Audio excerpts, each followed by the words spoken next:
Bonjour à tous et bienvenue dans cette nouvelle vidéo. Alors dans cette vidéo, je vais pouvoir vous expliquer que le potager, le jardin n'est pas terminé même si on arrive en automne. Les 10 légumes qu'on peut semer dans notre jardin pour entamer bien l'hiver. Donc tout d'abord, il y aura l'épinard. Moi je trouve que c'est un légume très intéressant. Donc c'est plutôt une feuille qu'on va consommer.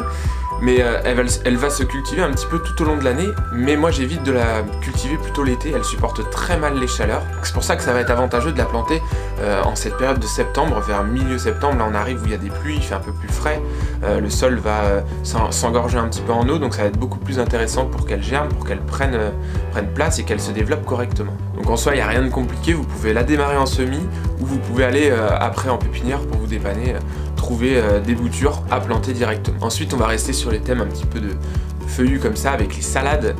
On a certaines salades qui sont plutôt pour le début de l'année, vers le printemps ou vers l'été, et on en a d'autres qui vont être plutôt orientées vers l'automne. Donc vérifiez bien quand vous allez les acheter à quelle période il faut les planter. Je sais que moi on va plutôt partir sur des chicorées qui vont plutôt s'adapter sur des périodes de l'hiver. On a la scarole, enfin bref, on a pas mal d'espèces qui peuvent se cultiver sur ces périodes-là. Donc veillez à bien regarder tout ça. Ensuite, l'incontournable poireau, on va pouvoir le mettre dans le jardin. Généralement, je le fais très peu en graines, je le fais très souvent en bouture. Je prends pareil chez le pépiniériste, il en a souvent des boutures, donc vous les sélectionnez une par une. Vous préparez bien votre sol, vous faites une tranchée, vous allez planter toutes vos boutures un petit peu partout. Et ça, vous les laissez se développer tout l'hiver et vous aurez une récolte abondante par la suite. Ensuite, un légume qui est quand même très intéressant dans la cuisine, qu'on peut manger cru, qu'on peut manger cuit, c'est la betterave. Elle a quand même des très bonnes propriétés, que ce soit gustatif, mais aussi pour la santé. Je trouve que c'est un légume très intéressant. Donc c'est pareil, ça vous pouvez commencer vos semis à la fin de l'été, ou vraiment là, en cette période de septembre, vous pouvez les prendre directement en bouture. Donc là c'est pareil, vous allez simplement à les espacer de 10-15 cm environ et bien planter chaque bouture de vos plantes. Et comme ça, elles vont se développer jusqu'à l'arrivée des gelées. Évitez que les gelées n'envahissent justement ces betteraves, donc pensez à les récolter avant. Ensuite, toutes les variétés de choux, que ce soit les choux-fleurs, les choux-raves, même les brocolis, etc. Ça, vous pouvez aussi en planter. Généralement, moi, je les fais pas aussi en graines, je les fais surtout en bouture. C'est plus intéressant, c'est un petit peu plus rapide, c'est plus facile à mettre en place. Il n'y a pas la germination à attendre, etc. Donc là, vous pouvez mettre ça en place. Pensez toujours à le pailler pour éviter les gelées, etc. Pensez à ça et pour fournir un petit peu d'amendement au sol, c'est toujours intéressant. Alors un légume qui est quand même plutôt compliqué à cultiver, que certains plantent très souvent trop tôt, c'est le navet. Le navet, on va souvent l'utiliser en cuisine pour des soupes, pour des tartes, pour vraiment beaucoup de choses. Mais c'est quand même un légume très compliqué, donc faut pas hésiter à attendre, à être patient et à attendre avant de la planter, avant de planter vos graines, parce que si vous le plantez trop tôt, ça va jamais prendre, ça va jamais marcher. Donc faites des tests sur plusieurs semaines, c'est-à-dire qu'il y a une semaine vous allez faire une rangée où vous allez planter le navet, vous allez voir si ça prend, et ensuite la semaine suivante vous allez refaire une autre rangée pour voir aussi s'ils ont pris ou pas.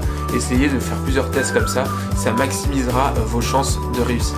Ensuite, un légume qu'on peut planter toute l'année, c'est le radis. C'est super intéressant, je trouve ça très drôle parce que ça grandit quand même très vite. La récolte est intéressante, même pour vos enfants, vous montrez un petit peu comment ça marche.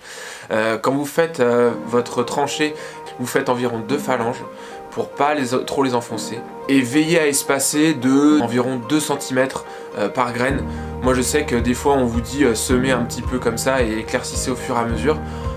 C'est du travail, c'est du temps perdu pour moi, donc veillez à ça, veillez avant à bien placer toutes les graines correctement. Ça vous prend quelques secondes et au final vous gagnerez un temps énorme, et même pour le développement de votre radis ce sera beaucoup mieux. Ce légume que je ne place pas non plus dans les salades, c'est la mâche.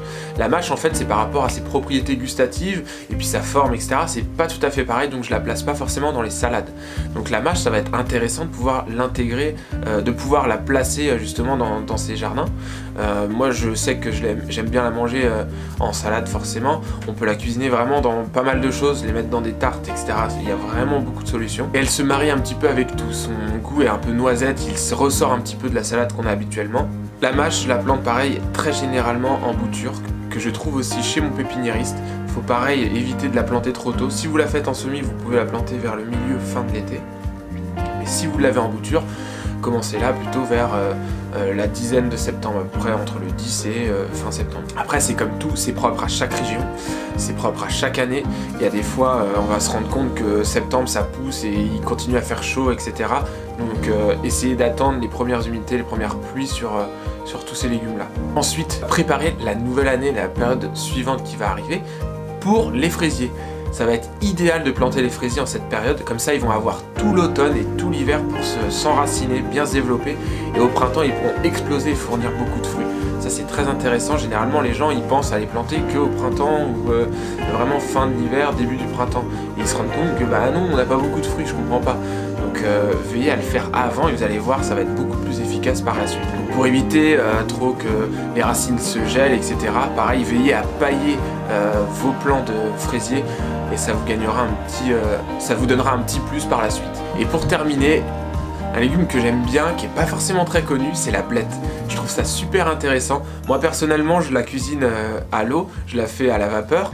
Je l'intègre dans des sauces béchamel ou des gratins béchamel à la blette, je trouve ça excellent. Mais on peut l'intégrer dans les tartes, il y a vraiment beaucoup de solutions. Pour moi, c'est un légume pas forcément connu, mais je le trouve très intéressant gustativement. Et ça change un petit peu de ce qu'on a tous les jours. C'est plutôt des légumes oubliés, des légumes anciens qu'on n'a pas trop l'habitude de cultiver. Donc la blette, c'est un légume qui va pouvoir se cultiver toute l'année.